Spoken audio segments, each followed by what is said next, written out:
칩이 한정적인 거죠. 보통 GPT 3.5가 1750억 개 이렇게 하는데 온 디바이스로 이제 최대 100억 개까지 지원한다라고 스냅드래곤 8 젠 3에서 얘기를 하고 있으니까 그 정도 되는 모델에서 돌릴 수 있는 서비스는 그렇게 하고, 그렇지 않은 것들은 서버로 돌리는 그러한 걸로 해서 여러 가지 AI 기능을 지원을 하는 그러한 갤럭시의 모습을 보실 수가 있고요. 그래서 이게 자칫 잘못 이해하면은 그냥 이것만 사면은 통신이 전혀 안 돼도 모든 것들이 다 이게 가능하다라고 착각하시는 분들도 있을 것 같아서 언팩 소개에 제품 소개는 하지 않고 다양한 서비스들의 온 디바이스가 뭔지 그리고 서버용은 뭔지 이렇게 구분하는 시간 한번 가져보도록 하겠습니다. 네, 여러분 반갑습니다. 안대공학 에러입니다. 드디어 나왔네요. 갤럭시 S24 시리즈가 발표가 되었죠.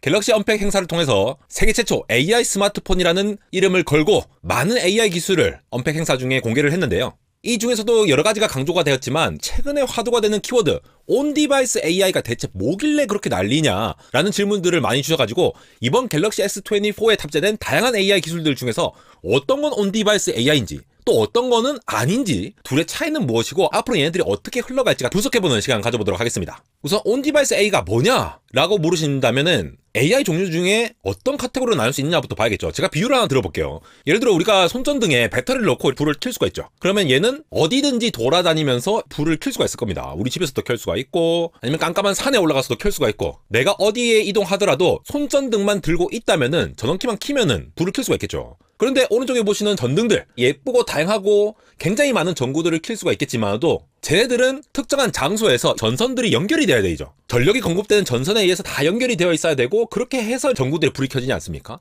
손전등과 집에 설치되어 있는 전구 두 개를 비교해 보시면은 손전등에 해당하는 게 온 디바이스 AI고, 형광등이라든가 뭐 LED라든가 집에 설치되어서 전을 연결을 해줘야 되는 것이 클라우드 서버라든가 챗GPT와 같이 서버에 장착되어 있는, 그리고 실이나 빅스비 같이 통신이 연결되어 있어야지만이 되는 AI라고 보시면 되겠습니다. 어떤 건지 감이 좀 오실까요? 스마트폰으로 치면은 스마트폰에서 온 디바이스 AI를 지원한다라는 말은 예를 들어 안테나가 안 잡히는 지역 있잖아요. LTE 꺼지고 5G 꺼지고 스마트폰 통신이 안 된다 하더라도 AI를 활용한 기술을 사용할 수가 있다는 거죠. 마치 배터리만 있으면은 손전등을 켜서 불을 켤 수가 있듯이 그렇게 AI 서비스를 지원이 가능하다라는 관점에서 온 디바이스 AI, 통신을 기본적으로 네트워크의 리소스를 요하는 이러한 경우 같은 경우는 기존의 챗GPT와 같이 구동되는 AI라고 볼 수가 있겠죠. 여러분들이 챗GPT에서 이렇게 프롬프트를 쓰고 하는 것들은 여러분 노트북이나 스마트폰에서 이루어지는 작업이 아니라 텍스트 내용을 서버까지 보낸 다음에 거기에 대한 회신 정보를 가지고 와가지고 출력하는 거죠. 요 차이점을 일단 구분하시고 나서 갤럭시 언팩으로 가보도록 합시다.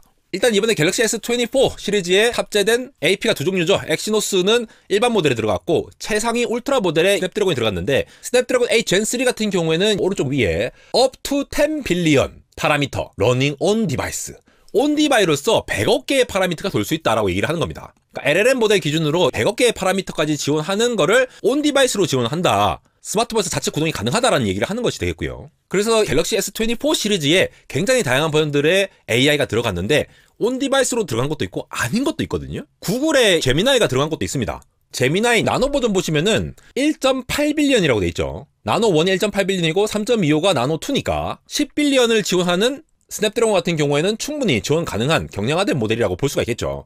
그래서 이 나노 버전을 온 디바이스로 돌리는 그런 것도 상상할 수가 있겠고, 프로 버전 이상부터는 이 서버를 통해서 통신을 하는 것으로 보입니다. 근데 살짝 좀 헷갈리는 것이 갤럭시 S24가 나오기 전에 작년에 삼성 가우스라는 삼성이 자체로 개발한 AI 모델에 대해서 얘기를 했는데, 랭귀지도 그렇고 코드도 그렇고 이미지도 생성을 하죠. 근데 요게 발표가 되긴 했지만도 이번 발표에서는 실제로 가우스를 활용한 것인지에 대해서 알려져 있지 않아요. 정확하게 가우스 모델을 어디 쓰였는지는 알 수가 없습니다. 실제로 삼성 뉴스룸에 발표한 내용들을 보면은 삼성과 구글 클라우드가 S24 시리즈부터 생성 AI 위해서 협력을 합니다 라고 얘기를 하고 있죠. 그러면서 제미나이 프로와 이매진 2를 갤럭시 S24에 쓴다. 제미나이 프로와 이매진 2는 이제 다 클라우드를 통해서 서버를 통해서 하는 거니까 얘는 온 디바이스 AI가 아닌 겁니다. 그래서 다양한 내용들이 있는데 갤럭시 애플리케이션 중에서 사진 편집 기능 같은 거 이런 것들이 이매진 2를 통해서 구현된다 뭐 이런 얘기들이 있죠. 그리고 다른 뉴스룸 기사를 보면은 실시간 통역이라든가 제가 좀 이따가 소개해드릴 다양한 AI 서비스들 이런 것들 얘기를 하는데 가우스라는 내용이 없어요. 그냥 온 디바이스 AI로 이루어진다 이런 말들이 있고, 그리고 메시지 경험은 갤럭시 AI를 통해서 비약적으로 발전했다. 이게 갤럭시 AI가 가우스일까 싶은 부분들이 있는데 실제로 그런지는 잘 모르겠어요. 어쨌든 그렇게 되는 것도 있고, 또 구글과의 협업을 통해서 서클 투 서치 이런 것도 있다. 그러니까 여러 가지 AI 서비스들이 많이 모여져 있는 스마트폰이라고 보시면 될 것 같고요. 그래서 제가 열심히 좀 찾아보니까 구글에서도 이렇게 블로그 글을 썼더라고요. 구글 AI가 삼성 갤럭시 S24와 결합이 된다 이런 얘기를 하고 있죠. 그래서 검색부터 안드로이드 오토 여러 가지 기능들이 있는데 제미나이가 공급된다라는 얘기를 하고 있는 거죠. 특히 제미나이 나노가 S24에 내장이 된다. 그러니까 온 디바이스로 제미나이 나노가 돌아간다는 얘기를 하는 거예요. 일본은 삼성의 가오스가 썼는지 잘 모르겠어요. 이게 정보가 없으니까. 근데 제미나이 나노가 온 디바이스로 들어가가지고 수행이 될 거다라는 얘기를 하고 있는 거죠. 그리고 앞서 말씀드린 클라우드와 협력을 통해서 구글 이미진2 같은 거 이런 거 써가지고 에디트를 바로 할 수 있는 것들, 그리고 삼성의 메모나 음성 녹음기 키보드 앱 같은 거는 제미나이 프로를 사용한다. 이런 얘기들 다 나와 있는 거죠. 그래서 이 부분들 좀 더 자세히 보도록 할게요. 가장 시그니처 기능이라고 보여지는 것이 바로 실시간 통역 기능이죠. 서로 다른 언어로 음성으로 얘기했는데 즉각적으로 번역뿐만이 아니라 통역까지 해서 음성으로 내보내주는 건데 약간의 딜레이는 있는 것으로 보입니다. 실제로 다양한 크리에이터 분들께서 보여주신 거 보니까 약간 느리긴 하더라고요. 근데 이것만으로도 큰 진전이 있는 게 맞죠. 더군다나 온 디바이스로 요거는 된 거기 때문에 13개 언어를 온 디바이스로 지원을 한다. 외국 가서 통신이 안 된다 하더라도 온 디바이스로 되니까 언제든 쓸 수가 있는 부분들이 있겠죠. 근데 전화를 하는데 통신이 안 될 수가 있나? 뭐 이런 생각이 좀 들긴 하지만 데이터가 잘 안 되는 경우, 통신이 자주 끊기는 경우에는 13개를 할 수가 있다라는 부분이 되겠습니다. 그러니까 이게 제미나이 나노가 들어갔는지 가오스가 들어갔는지는 알 길이 없는데 인게짓에서 나온 기사를 보니까 여기 이런 말들이 있어요. 삼성 AI의 나머지 피처들은 직접 만든 랭귀지 모델을 썼습니다. 구글이 아니라. 그러면서 포르투갈어를 만다린 중국어로 바꾸려고 하면은 이건 삼성 데이터베이스를 씁니다. 구글이 아니라. 뭐 이런 말들을 하고 있어요. 그런 거 보면은 제미나이 나노를 쓴 게 아니라 삼성 자체에서 개발한 가우스 같은 모델을 쓴 게 아닐까 추정이 될 수도 있겠습니다. 이러한 기능이 이전에 구글 픽셀 6에서 나와 있었어요, 원래. 그래서 그 기능과 상당히 유사한 기능이라고 보시면 되겠고요. 그렇게 보면은 뭔가 세계 최초의 AI 스마트폰이 맞나 싶은 부분이 있지만 요것만 있는 것이 아니니까. 그리고 구글 픽셀은 잘 안 팔리죠. 그런 부분에 있어서 제대로 이제 AI로 한 방을 치려고 하는 부분이 아닌가 싶습니다. 다음에는 우리 키보드, 우리 늘 키보드를 쓰잖아요. 그것도 하나의 앱이죠. 키보드 자체에다가 AI를 집어넣은 거예요. 클라우드 통해서 왔다 갔다 하는 제미나이 프로를 사용해가지고 번역 서비스라든가 잘못된 표현 같은 거 바로바로 바꿔주고 이런 것들을 할 수 있도록 지원을 한다고 합니다. 그러니까 이거는 온디바이스 AI가 아닌 거죠. 통신이 연결되어 있어야 쓸 수 있는 기능이다 라고 보시면 되겠고, 거기에 요즘 카카오톡에도 AI 기능이 있어가지고 임금체, 신화체 이렇게 바꿀 수 있는 게 있던데 그런 것처럼 이렇게 어떠한 말투를 바꿔주는 이런 것도 지원을 하고 있다고 합니다. 그 다음에 핫한 요거,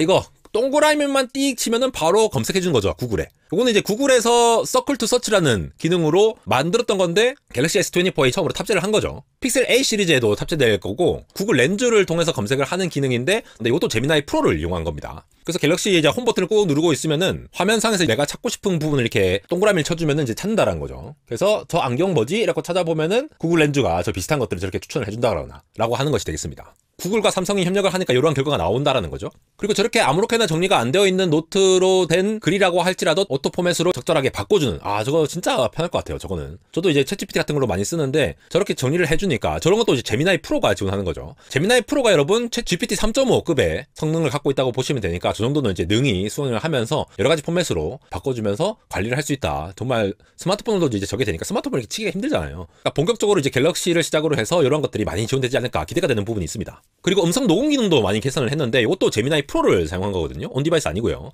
그래서 스피치 투 텍스트, 말을 한 거를 텍스트로 바꿔주는 거, 네이버 클로바 노트 같은 서비스죠. 최대 10명의 서로 다른 목소리를 구분해가지고 다 텍스팅을 하는, 이거 이제 회의할 때 좋겠죠.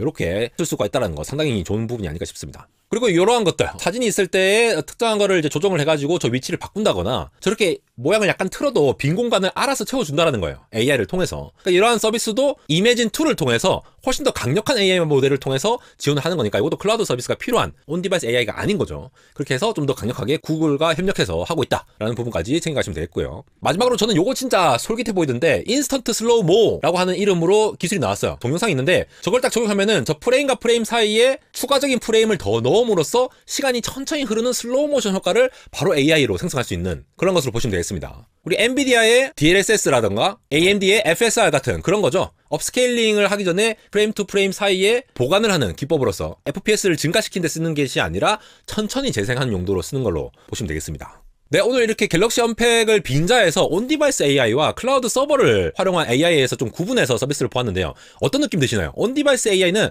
아무래도 조금 작은 모델이 들어갈 수밖에 없죠. 왜냐하면은 디바이스 자체에서 돌려야 되기 때문에 칩이 한정적인 거죠. 보통 GPT 3.5가 1750억 개 이렇게 하는데 온디바이스로 이제 최대 100억 개까지 지원한다라고 스냅드래곤 8 젠3에서 얘기를 하고 있으니까 그 정도 되는 모델에서 돌릴 수 있는 서비스는 그렇게 하고, 그렇지 않은 것들은 서버로 돌리는 그러한 걸로 해서 여러 가지 AI 기능을 지원을 하는 그러한 갤럭시의 모습을 모습을 보실 수가 있고요. 그래서 이게 자칫 잘못 이해하면은 그냥 이것만 사면은 통신이 전혀 안 돼도 모든 것들이 다 이게 가능하다라고 착각하시는 분들도 있을 것 같아서 언팩 소개에 제품 소개는 하지 않고 다양한 서비스들의 온 디바이스가 뭔지 그리고 서버용은 뭔지 이렇게 구분하는 시간 한번 가져보도록 하겠습니다. AI 스마트폰 등장과 함께 다양한 사람들이 AI 툴을 더욱더 많이 활용될 세상이 다가오면 기업들 간 더욱더 치열한 경쟁 속에서 다양한 AI 애플리케이션이 더욱더 많이 등장할 거라 기대되고 있는 안대공학 에러였습니다.